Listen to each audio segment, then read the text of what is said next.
بل یہاں پر میں 3 وظیفے ایسے بتاؤں گا انشاءاللہ جو ٹاپ آف دا لسٹ 3 وظائف ہیں مصیبت اور پریشانی میں تکلیف دور کرنے کے لیے، سنت وظائف آپ صلی اللہ علیہ وسلم کی طرف سے تعلیم فرمائے ہوئے۔ پہلا وظیفہ ہے یہ لا الہ الا انت سبحانک انی کنت من الظالمین کا۔ لا الہ الا انت سبحانک، نہیں ہے کوئی معبود سوائے تیرے اور تو پاک ہے اللہ، تو غلطی کر ہی نہیں سکتا۔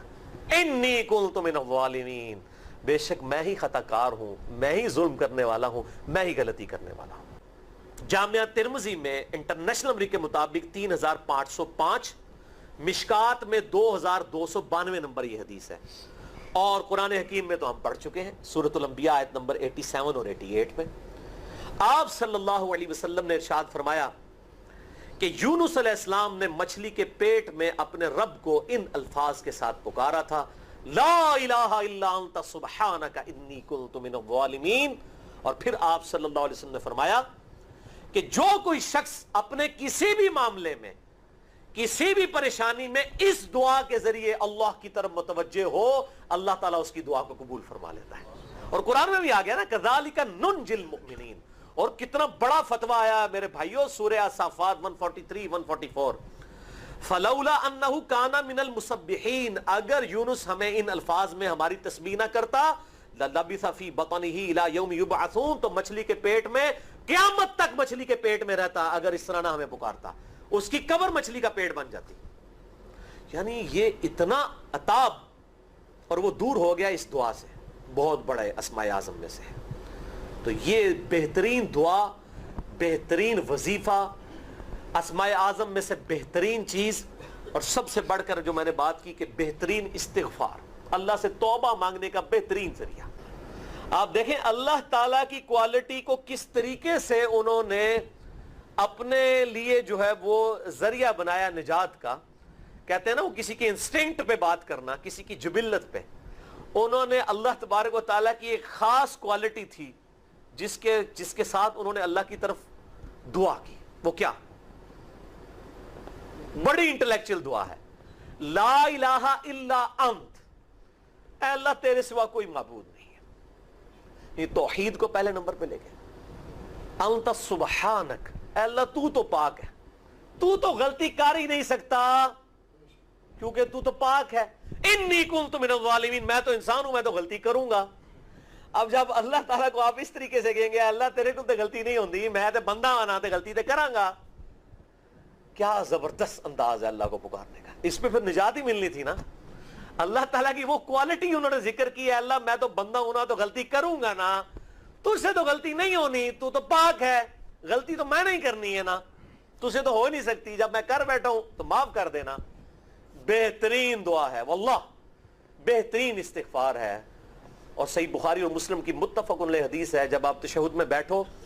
تو درود شریف کے بعد جو اپنے رب سے چاہو مانگو، اس میں یہ دعا بھی آپ اپنے اوپر لازم کریں۔ یہ اسماء اعظم میں سے ہے، اپنی دعاؤں میں اس دعا کو کریں۔ دعا کی قبولیت کے لیے یہ آپ سمجھیں اللہ تعالیٰ کی طرف سے کیٹالسٹ ہے، جسے ہم وہ کیمسٹری میں کہتے ہیں کیٹالسٹ، کیمیکل ریئیکشن کو تیز کرنے والا، یہ کیٹالسٹ ہے۔ لا الہ الا انت سبحانک انی کنت من الظالمین۔ دوسرا وظیفہ، وہ بھی جامعہ ترمذی میں انٹرنیشنل نمبر کے مطابق 3524 نمبر حدیث ہے، لیکن ترمذی کا طریق جو ہے وہ ضعیف ہے۔ یہ میں پہلے بتا دوں، امام ترمذی نے ساتھ لکھا ہے یہ روایت کمزور ہے، لیکن ضروری نہیں ہوتی کہ روایت اگر ترمذی میں کمزور ہے تو کہیں اور وہ روایت صحیح نہیں موجود ہے۔ اس کی صحیح سند المستدرک للحاکم میں انٹرنیشنل نمبر کے مطابق 1862 نمبر موجود ہے، اور سنن نسائی الکبریٰ میں 10492 نمبر ہے،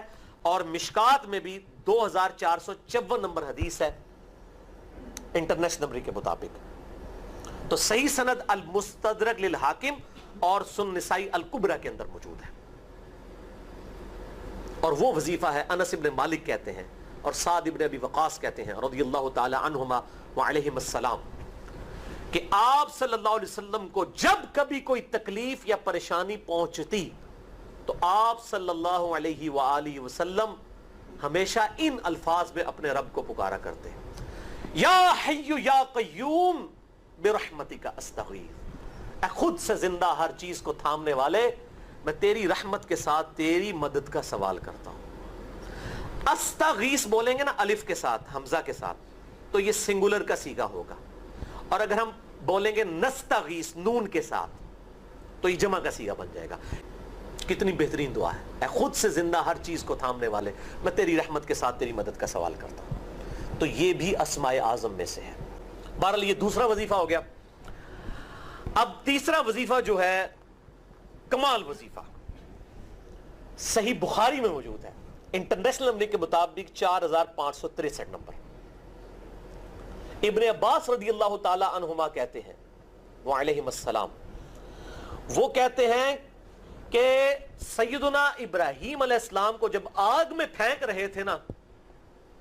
تو ابراہیم علیہ السلام نے اس وقت کہا تھا حسبنا اللہ ونعم الوکیل، ہم نے اللہ ہی پر بھروسہ کیا اور وہی بہتر کارساز ہے۔ اور تمہارے نبی صلی اللہ علیہ وسلم کو بھی جب مصیبت اور پریشانی آتی تھی وہ بھی پڑھا کرتے تھے حسبنا اللہ ونعم الوکیل، ہم نے اللہ ہی پر بھروسہ کیا اور وہی بہتر کارساز ہے۔ اس کے بعد وہ شعر جو بنا دیا نا، نعم المولا و نعم النصیر، ویسے الگ سے آیت ہے، الگ سے آیت ہے، لیکن یہ شعر نہیں بنانا، بس اتنا ہی وظیفہ ہے، حسبنا اللہ و نعم الوکیل۔ اور یہ جو انہوں نے کہا کہ نبی صلی اللہ علیہ وسلم بھی یہ کہتے تھے، اس کا ذکر الحمدللہ قرآن میں بھی موجود ہے، اس سے بھی بڑھ کر سورہ آل عمران کی 173 نمبر آیت میں ہے کہ جب نبی صلی اللہ علیہ وسلم اور اہل ایمان کو یہ خبر پہنچی کہ کافر ان کے خلاف سازشیں کر رہے ہیں، تو نبی اور اہل ایمان نے پکارا حسبنا اللہ و نعم الوکیل۔ تو حسبنا اللہ و نعم الوکیل قرآن کی آیت بھی ہے، اور یہ ہے وہ آیت، وظیفہ قرآن میں آیا ہوا ہے، یہ آل عمران 173 اور صحیح بخاری 4563۔ اور مجھے بڑا وجد آیا کہ ابراہیم علیہ السلام کو جب آگ میں پھینکنے لگے تھے، انہوں نے اس وقت اللہ کو ان الفاظ کے ساتھ پکارا حسبنا اللہ و نعم الوکیل۔ اچھا، یہ جتنے بھی وظیفے ہیں نا میرے بھائیوں، ان کا فائدہ اسی وقت ہے جب آپ کو ترجمہ بھی ان کا آتا ہوگا، ورنہ آپ روزانہ جتنی مرضی تسبیح کھینچتے رہے کوئی فرق نہیں پڑے گا۔ اس لیے میرا ایک پرسنل مشورہ ہے کہ جب بھی یہ وظیفے پڑھیں نا آپ، اردو ترجمہ بے شک آتا بھی ہونا، ایک دفعہ اپنی زبان میں اس کو ریپیٹ کریں، یعنی آپ پڑھیں حسبنا اللہ و نعم الوکیل،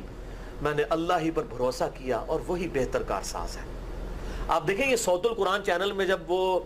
عربی چل رہی ہوتی ہے، جیسے ہی وہ مراج الدین خان کا ترجمہ شروع ہوتا ہے نا، کیسے کب کبھی تاری ہو جاتی ہے، کیونکہ وہ ہماری زبان میں بات ہو رہی ہوتی ہے نا، عربی ایوی تو نہیں قیام اللیل میں رو رہے ہوتے، ان کی زبان میں بات ہو رہی ہوتی ہے، اپنی زبان کا اثر ہوتا ہے۔ اسی طریقے سے آپ لا الہ الا انت سبحانک انی کنت من الظالمین، یا حسبنا اللہ و نعم الوکیل، یا حی یا قیوم برحمتک استغیث، جو بھی وظیفے پڑھیں نا، ایک دفعہ ان وظیفوں کو جب آپ الگ سے دعا مانگ رہے ہوں، اس وقت اس کو آپ اپنی زبان میں بھی دہرائیں۔ اور اس کے لیے کوئی تسبیح نہیں کھینچنے کی ضرورت کہ آپ نے اتنے 100 دفعہ پڑھنا ہے، تسبیح تو ویسے ٹھیک ہے، وہ آپ استعمال کر سکتے ہیں، لیکن آپ چلتے پھرتے اٹھتے بیٹھتے ہر وقت جس حالت میں بھی، اور صحیح مسلم میں حدیث ہے کہ یہ جو وظائف ہیں ان کے لیے تو کوئی وضو بھی کیا، غسل بھی پروٹوکول نہیں ہے۔ اب عائشہ کہتی ہیں نبی صلی اللہ علیہ وسلم حالت جنابت میں بھی اللہ کو یاد کر لیا کرتے تھے، صحیح مسلم میں حدیث موجود ہے، جنابت والے چیپٹر میں ہر حال میں اللہ کو یاد کرتے تھے۔ اور جو قرآن میں بھی دعائیں یا اذکار آئی ہیں نا، جب آپ حالت جنابت میں بھی اس کو کریں گے نا، تو اس پہ قرآن کا حکم نہیں لگے گا۔ تو جامعہ ترمذی اور ابو داؤد میں جو حدیث ہے کہ حضرت علی کہتے ہیں نبی صلی اللہ علیہ وسلم کو حالت جنابت کے علاوہ کوئی اور حالت قرآن پڑھنے سے مانے نہیں ہوتی تھی، تو اس سے مراد قرآن کی تلاوت ہے۔ اگر قرآن کی دعائیں جیسے ہیں بسم اللہ الرحمن الرحیم، یہ بھی تو قرآن ہے، سبحان اللہ بھی تو قرآن ہے، الحمدللہ بھی تو، یہ اذکار جو ہے نا، جب آپ اذکار کی نیت سے پڑھ رہے ہوں گے پھر یہ قرآن نہیں شمار ہوں گے، ذکر شمار ہوں گے، اور اس کے لیے نہ وضو پروٹوکول ہے اور نہ غسل کا ہونا ضروری ہے، ہر حال میں اللہ کو یاد کریں۔